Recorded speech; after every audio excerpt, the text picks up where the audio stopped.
ప్రభుత్వం అనేది నియంత పాలన, దురల పాలన. ప్రస్తుతం కాంగ్రెస్ ఆధ్వర్యంలో ఉన్నటువంటి పరిపాలన ప్రజాపాలన. ప్రజల కోసం ఏర్పడ్డటువంటి ప్రభుత్వము ఈ ప్రభుత్వం. ఎందుకంటే గతంలో కేసీఆర్ ఫామ్ హౌస్లో ఉండి పరిపాలన సాగించారు.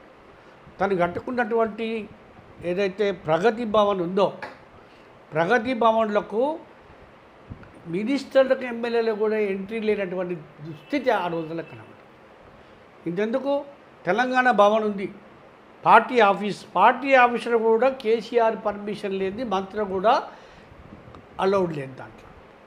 ఇది ఈటల రాజేందర్ గారు, హరీష్ రావు అనేక సార్లు వాళ్ళు అధికారం నుండి ఆ పార్టీ ఆఫీసులకు వెళ్దామంటే వెళ్ళలేని పరిస్థితి. అలాంటి నియంత. అదేవిధంగా అసలు ఏ సామాన్య కార్యకర్తను కలిసేటువంటి పరిస్థితి గత ప్రభుత్వంలో లేదు.